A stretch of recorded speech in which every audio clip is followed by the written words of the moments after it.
Good morning বন্ধুরা, শরীর সঞ্জীব ব্লগে তোমাদের সবাইকে ওয়েলকাম। আজকে দেখো ব্লগটা শুরু করলাম ঘরে বসে সবজি কাটতে কাটতে। আর এখন এখানে শর্মিলা চা খাচ্ছে, চা নিয়ে চলে এসছে পেছনে, বসে বসে সোফায় বসে বসে চা খাচ্ছে। আমি নিচের ঘরে শুই, দেখো এখানে বিছানাটা দেখেছো তো, পুরো মশির বসির সব একদম লাগানোই আছে। এটা তোলা হয় না, এক দুদিন বাদে বাদে তোলা হয়, কারণ সময় পাই না। সময়ের জন্য না, তোমার কাছে এটাই ভালো। ও আমাকেও বলে তুমি বিছানা তোলো কেন? এই ঘরের ভেতরে না মানে অনেক টিকটিকি ছোট ছোট ইঁদুর ফিঁদুর আছে, যদি মশার ভিতরে ঢুকে যায় আবার রাতে ঝেড়ে পাতো এ করো, তো সেই জন্য এটাকে এইভাবে পেতে রেখে দিই, পরিষ্কারও থাকে। কিন্তু উপরে দুটো বিছানা আমি সবসময় তুলি।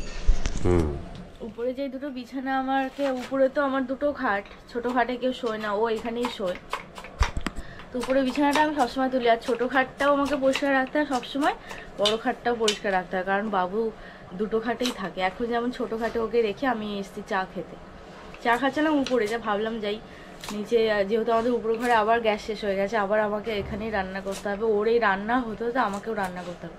আর বাবু অনেক ছোট, তো ওকে রেখে না আমার এইখানে বারবার এসে রান্না করাটা অনেক চাপের হয়ে যায়, তো গ্যাস না থাকলে প্রচুর প্রবলেম হয়। তো এখন চাটা আগে খাই, তারপর দেখা হচ্ছে আবার তোমাদের সাথে।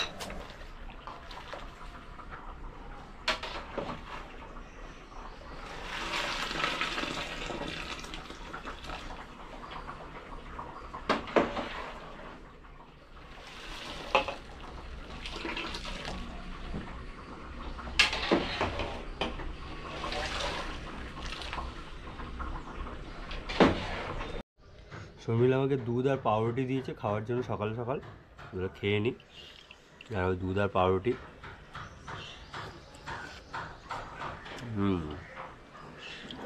কিছু করার নেই, কাজ করতে করতে বসে খাওয়ার সময় নেই। ঘর পুরো ছড়ানো, এদিকে ভাত উতলে যাচ্ছে রে, ভাত উতলে যাচ্ছে। কমিয়ে দিলাম ওপরে, যেহেতু গ্যাসটা শেষ হয়ে গেছে, মানে শেষ হয়ে গেছে আমি এখানে নিয়ে চলে এসেছি। এবার গ্যাস তো নেই, ও কী করবে, ওই জন্য আমি বললাম আমার এখানে বসিয়ে দাও, দুটো ওভেন আছে, আমি এখানে একটাতে আমার রান্না করছি, একটাতে ঘরের রান্না হচ্ছে ওটা। আর দেওয়ালটা দেখেছো তেল চিটে পড়েছে, ঠিক কথা, কিন্তু যেটা পরিষ্কার করা হয় তো আবার ঠিক হয়ে যায়। এটা পেঁয়াজ বেরেস্তাটা করা হচ্ছে। এখন বাজে ঘড়ি কাটা প্রায় 11টা বেজে গেছে। আর এখন আমার রান্নাবান্না বলতে শুধুমাত্র রেডি হয়েছে জাফরানি পোলাওটা।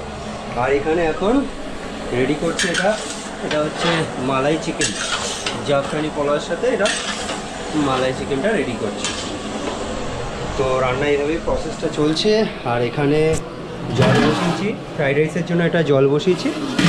আর এখানে চিলি চিকেনটা ম্যারিনেশন করে রাখা আছে, এটাকে ফ্রাই করতে হবে।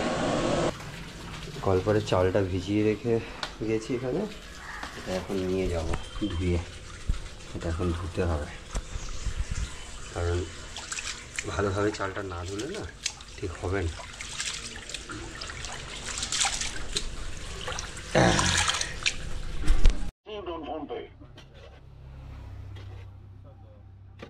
তো চলে এলাম এখন দোকানে বন্ধুরা। দেখো দোকানে আসার সাথে সাথে তো তোমরা জানোই কীরকম প্রেশারটা থাকে।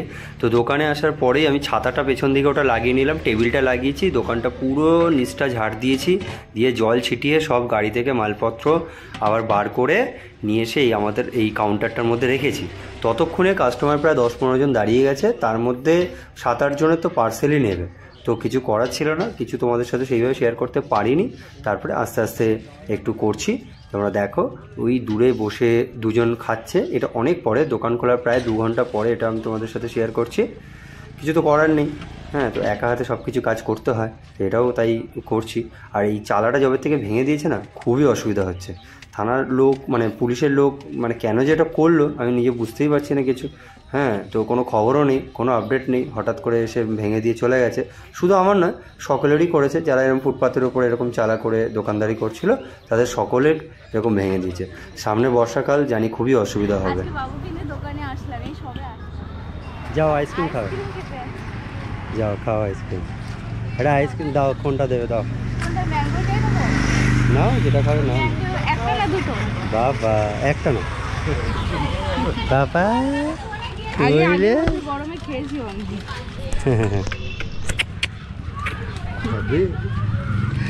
করতে গেল, তাই আমি খুব ভালো আছে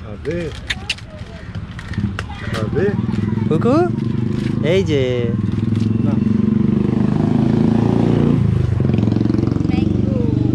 এইটা খেলে না এক একটা বাইট মনে হয় যেন আম খাচ্ছি। হ্যাঁ আইসক্রিম ধরাতে গেছি এরকম, একবার ধরিয়েছি ধরেছে, আর একবার ধরেছে আর ধরে না, ঠান্ডা লেগে গেছে। তোর মনে আছে আইসক্রিমের টেস্ট? অনেক খেয়েছিলাম যখন তুই হোসনি, পেটে ছিলিস, প্রচুর খেয়েছি, মনে আছে? খাবি না? একটু খাও। আর ওই চিলি চিকেন আনার জন্য আমাকে আসতে হয়েছে। চিলি চিকেনের ও কিছুটা চিলি চিকেন রেখে এসেছিল কন্টেনারে করে, এবার সেটাই নিয়ে এসেছি আমি টোটোতে করে। আর ছুটকি পড়তে গেল বলে বাবুকে নিয়ে আসতে হয়েছে। তো আমি কিছু করে এখন দোকানে থাকবো। দোকানের চারাটা ভেঙে দেওয়ার পর না দোকানটা কিরকম লাগে দেখতে বলো, কি বাজে লাগছে।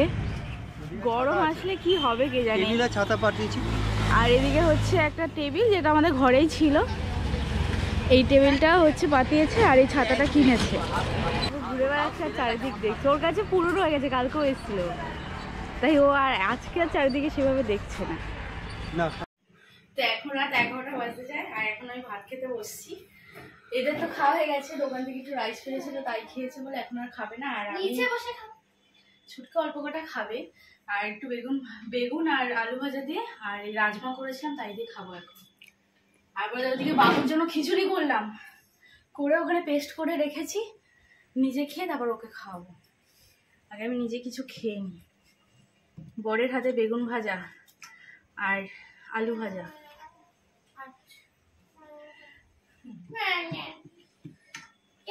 তুই খাবি না? আমি আজকে রাত্রেবেলা খাবো।